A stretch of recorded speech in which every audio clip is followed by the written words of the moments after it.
Olá, advogada, advogado do Rio Grande do Norte. Estamos aqui para mais um episódio do Start Jurídico, conforme anunciamos essa semana nas redes sociais. Iremos receber o secretário-geral, Dr. João Vitor Holanda, já está aqui com a gente. Infelizmente, a Andressa não vai poder participar do programa de hoje. Vida de advogado é assim, teve que substituir um colega numa audiência e aí correu para lá e a gente entende e terá ela de volta com certeza no próximo programa. E para a gente começar, João, o bate-papo, queria que você se apresentasse para os nossos colegas advogados que ainda não lhe conhecem, talvez a maioria já lhe conheça, mas para os que não lhe conhecem, quem é João Vitor Holanda? Conta um pouquinho da sua história. Perfeito, né, Eduardo? Meu nome é João Vitor Holanda, hoje eu estou como secretário-geral aqui da nossa OAB do Rio Grande do Norte, já no finzinho de um triênio, né, de uma gestão. Sou advogado há 14 anos, minha vida profissional é 100% dedicada à advocacia. Milito de forma prioritária nas áreas cíveis, também na área trabalhista e com enfoque na atuação de defesa das empresas, nas relações contratuais, na relação societária e na relação também com os seus colaboradores. E tenho, nos últimos 3 anos, desenvolvido também esse papel aqui na nossa instituição, o que tem servido para mim de crescimento profissional, de crescimento humano também como cidadão, porque a OAB tem esse olhar não apenas para a advocacia, ela tem um olhar muito forte e muito privilegiado para a sociedade. João, por que você escolheu o direito para a sua vida? Ser advogado sempre foi você é uma pessoa que sempre está se atualizando, acabou de receber o título de mestre na UFRN, desde já lhe parabenizo por isso. Por que você escolheu o direito? Fale um pouco dessa questão da capacitação constante que o advogado precisa viver no dia a dia. Eu digo que eu nunca me apaixonei pelo direito. Na verdade, eu só fiz direito porque para ser advogado precisa fazer direito. Então, a minha paixão é a advocacia além do direito. Então, desde que eu me entendo como ser humano, como pessoa já com a personalidade formada, eu tinha o sonho, tinha a pretensão de ser advogado. Então, cursei Direito na Universidade Federal do Rio Grande do Norte, já com esse sonho, com esse propósito, desde o primeiro semestre, já olhando quais seriam as qualidades e os atributos que eu precisaria reunir para me transformar em um bom advogado. E continuo buscando melhorar, me aprimorar como profissional, tanto tecnicamente quanto eticamente, para que a gente possa contribuir para os nossos constituintes. A nossa função é sempre olhar para aqueles que nos confiam as suas vidas, as suas liberdades, os seus patrimônios, as suas angústias e as suas dificuldades que são colocadas em juízo. Aproveitando aí esse gancho que você deu para a gente, essa sua trajetória já vida, quais dicas você poderia dar para os advogados que estão entrando agora no mercado, para quem está concluindo o curso de Direito, cortar um pouquinho de caminho aí, usando a sua experiência, quais seriam essas dicas que você poderia passar? Bom, o advogado ele tem basicamente 3 eixos principais para percorrer na sua profissão. O primeiro é o mais óbvio, o advogado ele tem que gostar de ler, ele tem que gostar de se aprofundar, ele tem que ter curiosidade para sempre melhorar o seu conhecimento técnico. Então a técnica ela é essencial para o profissional de direito, desde o zelo com o português, o zelo por uma petição bem formatada o conteúdo, a substância da própria petição é essencial e também desenvolver a sua capacidade de se comunicar verbalmente.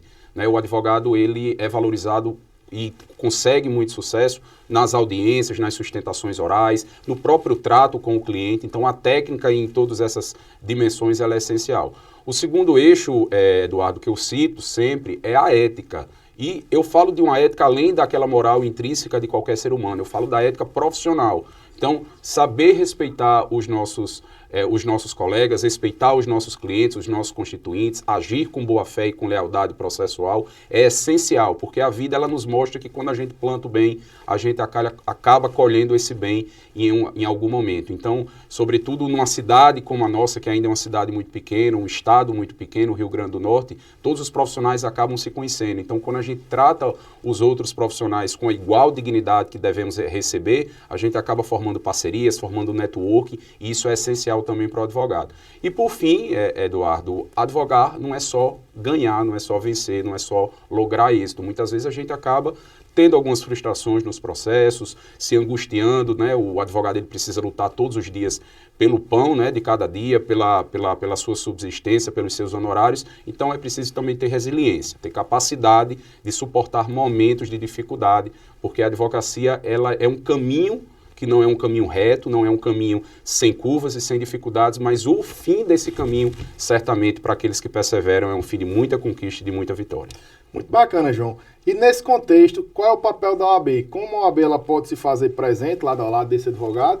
E qual a importância do advogado e da advogada jovem também buscar a OAB? Inclusive, se você quiser falar um pouquinho da sua experiência como presidente de uma comissão de estudos constitucionais, por exemplo, como fazer parte de uma comissão, se aprofundar na temática, como isso tudo pode servir a esse advogado que quer se posicionar no mercado?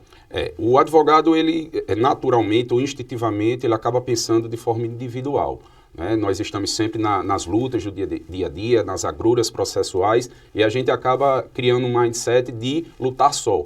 E a OAB ela vem justamente para quebrar esse raciocínio individualista. A OAB ela se faz presente verdadeiramente na vida do advogado, lutando quando o advogado não consegue resolver alguma questão isoladamente e dando o suporte. E como é que esse suporte vem? Vem a partir da Escola Superior da Advocacia, que é o eixo da OAB, que permite que os advogados busquem qualificação profissional, qualificação técnica, buscando se inserir nas comissões temáticas, como você bem frisou. Eu tive a oportunidade de presidir por parte desse triênio a Comissão de Estudos Constitucionais, Eu estava desenvolvendo também minha dissertação de mestrado, então isso me favoreceu para olhar para o direito constitucional, que é um direito muito rico e que permite o desenvolvimento de diversos caminhos de pesquisa, Então, para mim, foi pessoalmente muito engrandecedor, Então, nós temos as comissões que apoiam o advogado iniciante, nós temos a Caixa de Assistência dos Advogados do Rio Grande do Norte, então a OAB ela é muito rica, ela é muito abrangente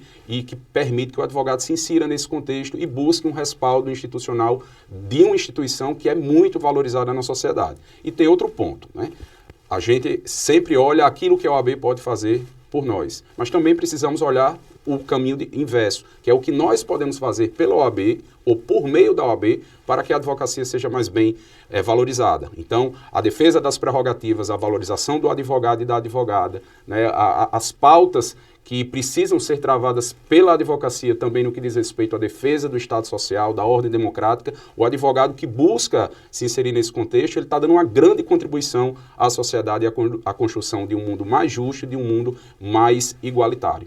Perfeito, João. E nesse contexto, queria lhe parabenizar por esse seu serviço prestado aí. Não são só 3 anos como secretário-geral, sua trajetória na OAB é muito mais longa e vem muito lá atrás. Talvez algum dos seus cabelos brancos sejam fruto exatamente desses estresses, dessa correria, mas eu acho que para você isso tudo vem valendo a pena e continuará valendo a pena. Nesse contexto, você podia fazer um balanço da sua participação na OAB, até contar para o jovem advogado como você começou a vivenciar a rotina de OAB e aí caminhando um pouco mais para a sua atual função de secretário-geral, fechamento de mandato, amanhã, a partir de amanhã, o nosso tão sonhado recesso, Então, seria mais ou menos um fim de mais um ciclo de sua passagem sua. Poderia fazer um balanço sobre isso? Claro. Eu entrei no associativismo antes mesmo de uma participação efetiva na OAB. Eu desenvolvi um trabalho também na Associação dos Advogados do Rio Grande do Norte, como um dos seus fundadores. Depois fui secretário-geral da associação e cheguei à vice-presidência dessa associação. E a partir desse raciocínio de lutar conjuntamente com outros advogados em busca de melhoria para a categoria, é que eu cheguei aqui na OAB na condição de secretário-geral no triênio 2018-2021, que agora se encerra.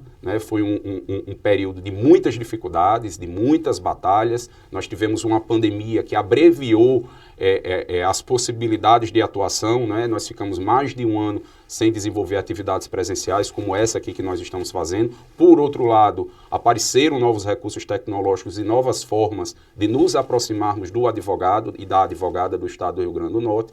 Então, foi um período de muita evolução. Diz-se muito, aliás, que não se faz um bom marinheiro com águas calmas.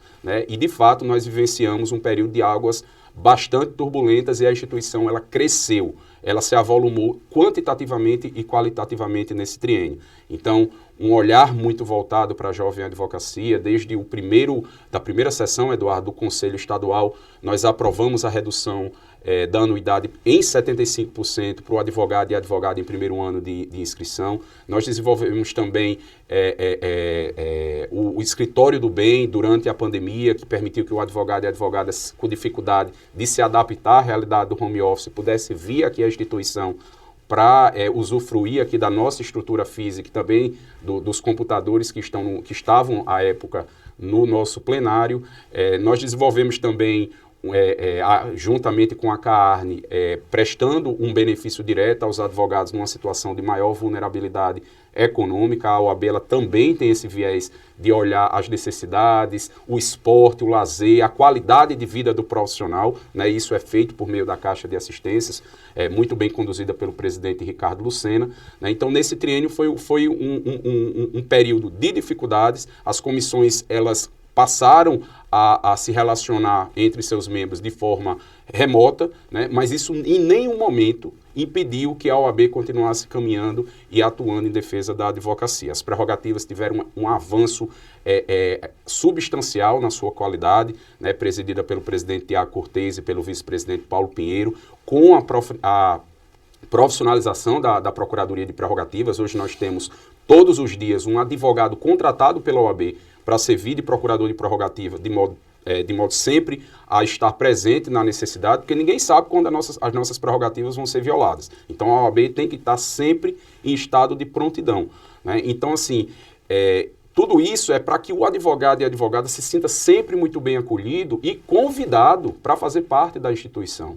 Porque a OAB ela precisa de muitos braços. Os trabalhadores, às vezes, são poucos para o tamanho da missão. Então, toda ajuda é muito bem-vinda. A advocacia ainda precisa lutar, muitos entraves e muitas batalhas, né? Então, é essencial que tenhamos esse olhar coletivo na nossa atuação. Claro que no dia a dia a gente está lá no nosso escritório, compartilhando as nossas dificuldades com os sócios, com os associados, com os advogados que estão no mesmo espaço físico, mas nós precisamos também ter um olhar para o todo, né, para a advocacia. A advocacia, quando é valorizada, coletivamente, todos individualmente também ganham. João, muito justo seu balanço feito, mas agora avaliando o futuro em duas frentes. Uma institucional, OAB, o que é que você acha, para onde a OAB deve caminhar, quais principais pontos a serem avançados ainda, e profissionalmente para o jovem advogado, uma dica, você que é um cara altamente conectado aí com o mercado, o que é que você acha que o jovem deve se preparar para o futuro, quais são os ramos do direito, se a gente pode falar assim, que estão em alta, a tecnologia, enfim. Queria que você avançasse aí e pensasse no futuro nesses dois pontos. Perfeito. Nós estamos vivendo um momento de transição na gestão. Eu, particularmente, não estarei compondo nenhum cargo a partir do próximo triênio, mas é uma transição que vai se dar de uma forma muito tranquila, porque nós temos o presidente Aldo Medeiros, que permanecerá, né, foi assim a decisão da maioria da advocacia potiguar, ele permanecerá como presidente da instituição. Então, Eduardo, eu acredito que o caminho institucional que será seguido é de avançar naquelas pautas que já foram iniciadas. Naquilo que não foi possível desenvolver por conta da pandemia, por conta de dificuldades financeiras que hoje, graças a Deus e graças a uma atuação muito austera da presidência e de toda a sua diretoria e também do seu conselho, hoje nós temos uma realidade orçamentária mais tranquila. Claro que ainda tem suas dificuldades, a inadimplência é algo que ainda pesa sobre a OAB, mas já é uma situação que nós podemos respirar com mais tranquilidade e buscar mais investimentos, não apenas para a advocacia de Natal, a advocacia da capital, mas olhar também para a advocacia do interior, que é sempre uma realidade bastante difícil, né? E a OAB, pelas suas subseccionais, criamos recentemente e vamos implantar a subseção do Mato Grande, né? Em João Câmara, em região. Então a OAB ela se faz presente em todos os locais do estado do Rio Grande do Norte, e ela tem, nesse próximo triênio, certamente um caminho de avanço, de continuidade naquilo que foi bom. Melhorar aquilo que foi bom é sempre uma eterna evolução, sempre há o que fazer mais e melhor, e certamente o doutor Aldo Medeiros, com a sua diretoria, com o seu conselho, vão dar seguimento a esses avanços que a OAB já teve nos últimos 3 anos. Em relação ao jovem advogado, Eduardo, hoje nós vivenciamos um momento, já de alguns anos, em que a evolução e a modificação tecnológica ela é cada vez mais rápida. Então, quando a gente acha que está se acostumando com os recursos tecnológicos que existem, eles já estão ultrapassados. Então, o jovem, naturalmente, ele tem uma capacidade de adaptação muito maior daqueles profissionais que já têm uma certa experiência. Então, isso é um diferencial, né? Aqueles que recém saíram dos bancos da faculdade ou estão terminando o curso de Direito, já vêm com uma mentalidade muito mais próxima da tecnologia, muito mais adaptada para os novos recursos, para as novas ferramentas, mas uma coisa é mais essencial do que se adaptar ao recurso tecnológico, é se adaptar à nova realidade dos nossos clientes, é se adaptar às necessidades. O cliente ele não quer um advogado que simplesmente conheça a lei, que simplesmente saiba das últimas jurisprudências, que simplesmente tenha lido as doutrinas mais importantes e relevantes de um determinado tema. O que o cliente quer é um advogado que olhe para o problema dele, que olhe para a realidade, que olhe para a sua empresa, que olhe para a sua dificuldade enquanto pessoa física e encontre uma solução. Então, o advogado ele tem que ter essa sensibilidade, né, de fato entrar no problema do cliente e encontrar um modo de destravar aquele problema, aquele empecilho. Né? Então, ter um olhar humano, né, mas um olhar voltado sempre com foco prioritário na solução do problema, né, e o nosso objetivo é defender, é garantir os direitos dos nossos constituintes. Então, assim, existem várias áreas no direito que estão palpitantes, né? Nós temos a recém-aprovada Lei Geral de Proteção de Dados, que é um campo vastíssimo para a atuação da advocacia. Nós temos cada vez mais empresas preocupadas em realizar compliance, seja no âmbito dos seus processos internos, mas também no que diz respeito a eventuais práticas que são consideradas ilícitos cíveis ou ilícitos criminais. Então, o compliance é uma área que também tem esse campo bastante vasto. Nós temos o uso, por exemplo, de criptoativos cada vez mais presente na realidade das empresas e das pessoas físicas, e isso vai trazer certamente muita demanda na área tributária, na área regulatória do uso desses criptoativos, e o advogado que escolhe ir por esses caminhos menos explorados, ele sai na frente. Né? Quando a gente tem uma atuação de vanguarda, normalmente nós somos bem recompensados pela nossa atuação. Então, se eu poderia dizer algo que fosse cortar o atalho, como você colocou na sua pergunta, procure algo com que você se identifique, uma forma de atuação que lhe desperte paixão. Não significa que você não vai, né, que o advogado ou a advogada no dia a dia não vai ter dificuldade, não vai ter momentos de desânimo, né, mas algo que lhe cause uma motivação maior do que simplesmente o oferimento de honorários, que é essencial, é importantíssimo, deve sim ser o objetivo da atuação do advogado, mas não pode ser o único propósito, porque senão a gente acaba se perdendo nas dificuldades do dia a dia. Então, utilizar da técnica, da ética, da capacidade de ser resiliente e aliar tudo isso a uma vocação, a uma paixão, a um despertar por algo que motive internamente, independentemente dos resultados.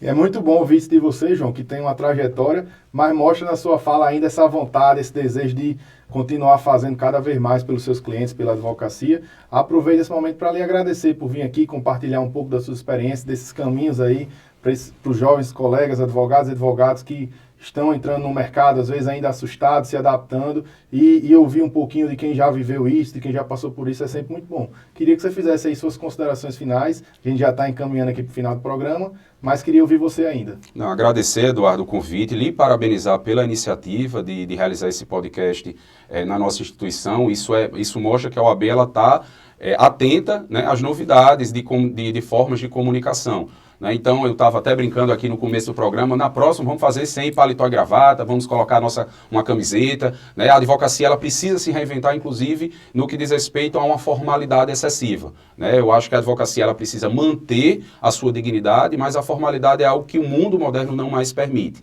Né? Então, a gente precisa encontrar uma forma de se comunicar melhor, enquanto instituição e enquanto advogado. Né? E a grande beleza da advocacia, Eduardo, pelo menos a meu sentir, diferentemente do serviço público, e aí sem qualquer estágio de superioridade ou de inferioridade entre os dois, mas a advocacia ela se renova todos os dias. É uma eterna novidade o advogar. Né? Na segunda a gente começa advogando de uma forma, na sexta a gente termina a semana de uma forma totalmente diferente. Porque a quantidade de situações com que nós nos deparamos, relatadas pelos nossos clientes, a vivência na militância processual sem o respaldo do Estado, que é o caso do serviço público, ela nos dá, né, a casca grossa, ela nos permite evoluir diante das dificuldades. Então, o advogado ele nunca pode perder essa capacidade de enxergar a beleza na aridez do conflito. Né? A gente vive nessa dificuldade de conflito, de pessoas que muitas vezes estão em litígio, e litígio que extravasam o viés patrimonial, né? Direito de família,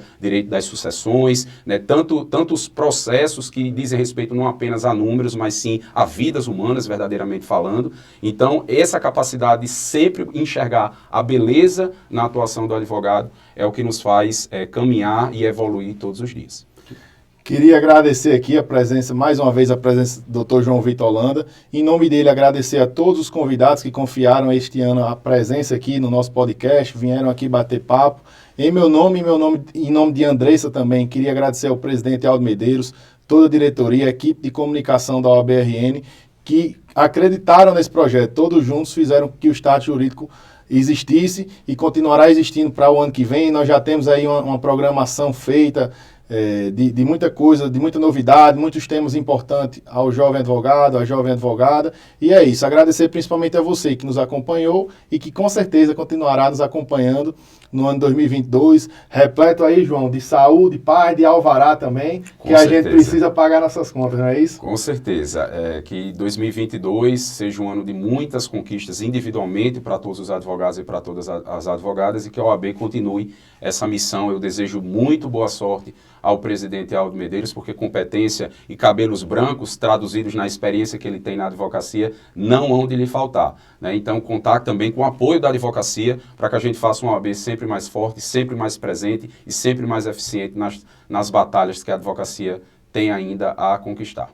É isso, muito obrigado, nos vemos em 2022.